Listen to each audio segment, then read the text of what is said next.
हमारे साथ इस वक्त ब्रिगेडियर साद तशरीफ रखते हैं। ब्रिगेडियर साद साहब बड़ी देर से और बहुत क्लोजली फॉलो करते हैं जो डेवलपमेंट्स होती हैं टेररिज्म के हवाले से, अफगानिस्तान के हवाले से, केपी के हवाले से, जो पहले एजेंसीज रही हैं उनके हवाले से। तो वी आर ग्लैड कि ही इज विद अस। बहुत शुक्रिया ब्रिगेडियर साहब, आपने हमें ज्वाइन किया। और नाज़रीन, हमारे अपने जो वहाँ स्पेशल रिपोर्टर हैं मोहसिन शिराजी साहब, उन्होंने भी ज्वाइन किए ताकि उनसे हम इससे पहले के बात करें, डिस्कशन उनसे शुरू करते हैं कि जो इस वक्त लेटेस्ट सिचुएशन है। मोहसिन, बहुत शुक्रिया आपने हमें ज्वाइन किया। ये बताइएगा मोहसिन कि इस वक्त एज वी स्पीक जो पिछले 48 घंटे से रिपोर्ट्स आ रही हैं कुर्रम से, वो ये है कि जी जो लोअर कुर्रम है उधर आपस में जो दोनों अतराफ में गांव हैं उधर फिर से फायरिंग शुरू हो गई है। तो ये जो 24 को सीज फायर की बात हुई थी वो लगता है, और 10 दिन की होनी थी सीज फायर, तो लगता है वो सीज फायर बरकरार नहीं रह पाई। जी मैम, ये इस तरह है कि ये 2 दफा इस तरह की कोशिश की गई मुकामी इंतजामिया की कोशिशों से कि जिरगा बिठा के और सीज फायर कराई गई, मगर वो वक्ती साबित हुई और दोबारा कम अज कम अभी भी 3 जगहों पे झड़पें जारी हैं, जिसमें बालिश खेल, पंजलिजाए और ये सद्दा के करीब एक गांव है। वो इन 3 जगहों पे अभी भी लड़ाई जारी है। उसमें ये हुआ है कि जब जंगबंदी जब वक्ती जंगबंदी हुई तो दोनों तरफ जो मुसाफिरीन फंसे हुए थे और उसमें वो ट्रांजैक्शन हो गई है। उसके बाद फिर से झड़पें दोबारा शुरू हो गई। अच्छा, ये बताएं कि जो जाहिर है एक जिले इंतजामिया भी होती है और इंतजामिया के साथ जो उस एरिया की सिक्योरिटी के लोग होते हैं, चाहे फौज हैं, चाहे एजेंसीज है, एडमिनिस्ट्रेशन, ये मिलकर भी एक जगह को संभालती हैं। तो वहां उधर उस लेवल पर आप क्या देख रहे हैं कि झड़पें अगर आपको नजर आ रहे हैं, लोग रिपोर्ट कर रहे हैं, तो जाहिर है ये तमाम जो तीनों इतराफ से परेशानी भी होगी, फिर पॉलिटिकल भी वहां रिप्रेजेंटेटिव्स हैं, तो उनके हवाले से कुछ बताइएगा कि ये झड़पों को देख करके वो क्या कर रहे हैं, कोई आपको नजर आ रहा है, कोई एक्शन लिया जा रहा है, क्या हो रहा है? और असल में ये जिले इंतजामिया की ही सवाबदीद है कि ऐसे मामलात में आईन के वो शिक 245 है, कौन सा है कि उसके अंदर वो लिखकर आर्मी को बुलाए और वो एक्शन ले। वो वही काम करना था जो एक्चुअली अभी तक नहीं हुआ है, तभी जंग इतना लंबा हुआ है। अदरवाइज 10-12 दिन तक चलना नहीं चाहिए था। अब लोकल इंतजामिया की समझ नहीं आ रही है कि ये मुकामी हुकूमत अभी है भी उधर या नहीं है, इदारे अभी काम कर भी रही या नहीं। मगर ये सारे मामलात चूंकि सूबे से खराब हैं और हिफाजत जो भी इसका लॉ एंड ऑर्डर का जो है वो टोटली प्रोविंशियल सब्जेक्ट है। तो अच्छा जी वो मैं समझती हूँ बात, लेकिन मैं जी मोहसिन एक सेकंड मैं चाह रही हूँ, वो तो बड़ी बात है। मैं चाह रही हूँ कि नाज़रीन को पता चले कि जिधर आप वहां बैठे हैं, आप कह रहे ना कि जिले इंतजामिया, लोकल गवर्नमेंट को भी छोड़ दें, डिस्ट्रिक्ट एडमिनिस्ट्रेशन DCAC वो क्या कर रहे हैं? उन्होंने कोई इक़दाम उठाया अभी तक? एग्जैक्टली मेरा कहने का वही मकसद था। वो लफ्ज डिस्ट्रिक्ट गवर्नमेंट मेरे मुंह से निकल के जिले इंतजामिया जो डिप्टी कमिश्नर के अंडर वो होता है, वही ये जरगा वगैरह करते हैं जो कि जिससे काम बनने वाला नहीं है। उसूलन उनको आर्मी बुलाना चाहिए था, आमने सामने है, एक ही वो जगह पे इनके दफातर हैं। और जब तक जो हम देख रहे हैं, जब तक वो लिखेंगे नहीं, जब तक वो ऑफिशियली उनको बुलाएंगे नहीं, आर्मी डायरेक्ट एक्शन नहीं लेगी। चेक पोस्टों पे मौजूद हैं कहीं कहीं जहाँ पे उनके वो नाके वगैरह जो शहर के खासकर अंदर हैं उस पे मौजूद हैं, बट बाकायदा जिस तरह आर्मी मूवमेंट करती है उस तरह अभी मूवमेंट में नहीं आई है, क्योंकि ये 4 मुख्तलिफ जगहों पे अभी झड़पें जारी हैं। तो ये तो तकरीबन आप देखें ना, 21 नवंबर छोड़ आप कोई 9-10 दिन हो गए, तो आप कह रहे सूरत हाल ये।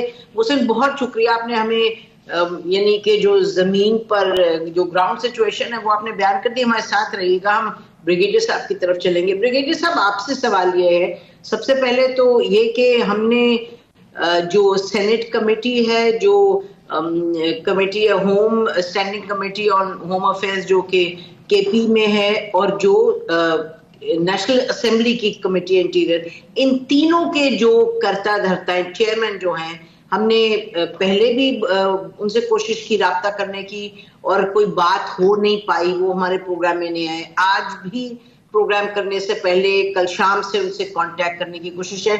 तो ये जो है कमिटीज, इनका भी तो कोई रोल बनता है। 10 दिन हो गए, उधर से तो कुछ अब बज़ाहिर पता नहीं चलता कोई हरकत वहां से हुई है नहीं है, कोई उन्होंने स्टेप लिया या नहीं। ब्रिगेडियर साहब देखिए जी, ये जो है मसला, ये तो बहुत पुराना है। जितना मर्जी हम इसको नाम दे कि जी ये कबायली जंग है, कबायली जंग नहीं है, ये फिरका वाराना जंग है। बदकिस्मती से अफगान जंग की वजह से जो तवाज़ुन था पहले 1979 से पहले जो तवाज़ुन था, वो तवाज़ुन बिगड़ गया अभी। और इसके अंदर जो अफगान लोग आ गए हैं, उन्होंने बहुत नुकसान पहुंचाया है। और अभी इसमें जो लेटली वो है, इसमें जो एंट्री है वो टीटीपी की है, वो भी उनकी साइड पे गए हैं, सुन्नियों की साइड पे गए हैं। तो ये उससे ये मामला जो है, ये इस तरह का गंभीर सिचुएशन एक वहां पर बन गई है।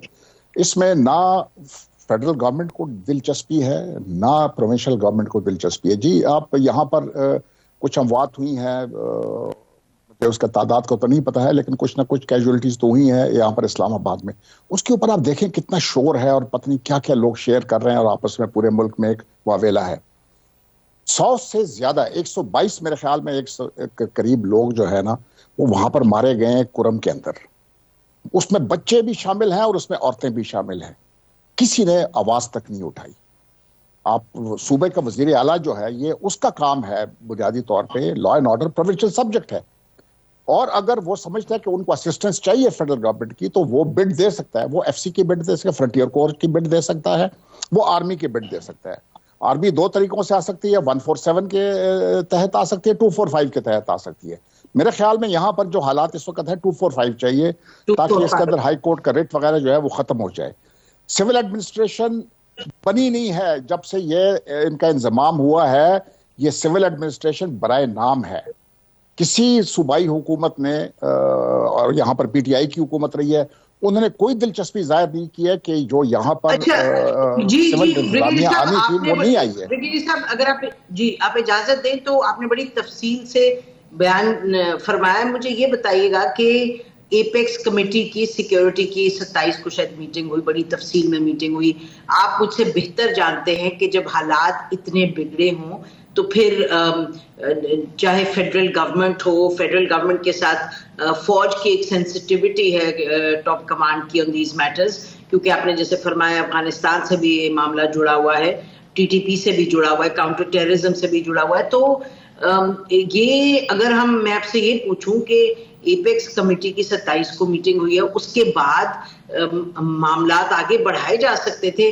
श्योरली डीसी अलोन या गंडापुर साहब, तो आप यकीनन सही कह रहे हैं, वो एक और सियासत में मगन है, लेकिन जब उसमें इन्वॉल्व है, लेकिन जब जरूरत होती है तो हम देखते हैं कि over and above the provincial government, federal government और मिलिट्री की टॉप कमांड देखती है कि इतनी गंभीर सिचुएशन हो रही है तो वो उसको इनिशिएटिव लेते हैं। तो क्या हम समझें कि ये जो कुर्रम का एरिया है, ये क्योंकि आदत पड़ गई है सब लोगों को कि ये तो होता ही है फिर ठीक हो जाता है, तो ये क्या ये रवैया है? आप वजीर आला का मुझे बताया ना, कभी ये होम टाउन गया है, वहां पर इसने कोई एड्रेस किया, किसी के पास गया है? ये नहीं जा सकते, ये डरते हैं। नहीं, कुर्रम में वजीर आला को जाना चाहिए था ना, ओनरशिप तो इन्होंने लेनी है। देखिए, मतलब है कि चूंकि ये पॉलिटिकल मामला है, ये मिलिट्री मामला नहीं है, ये पॉलिटिकल मामला है, तो इसको आपने हल करना है ना। पॉलिटिक्स कैन फेल, तो फिर आप ला सकते हैं मिलिट्री इंस्ट्रूमेंट आप इस्तेमाल कर सकते हैं। जब पॉलिटिक्स फेल हो गई तो आप मिलिट्री इंस्ट्रूमेंट इस्तेमाल करें। लेकिन दोनों जगहों पे दिलचस्पी नहीं है ना, मैं तो दोनों जगहों पे बताया है। मतलब है कि आर्मी जो है वो तो स्टेट की एक इंस्टीट्यूशन है ना, तो डिसीजन तो लेना है या प्रोविंशियल गवर्नमेंट ने लेना है। जिधर प्रोविंशियल गवर्नमेंट फेल हो जाए वहां पर फिर फेडरल गवर्नमेंट ने इंटरवीन करना है। तो एपेक्स कमेटी का इजलास है, वहां पर वजीर आला ने बिड दिए है, आर्मी के लिए बिड दिए, आर्मी को उन्होंने वो ओवरऑल एक इजाजत दे दिया कि आप इस मसले को हल करें, रिजॉल्व द सिचुएशन, और फिर हम इंटरवीन करेंगे। जब आप एक दफा सीज फायर करा दे, एक दफा आप डिसएंगेज करा दे, फिर हम बीच में इंटरवीन करेंगे।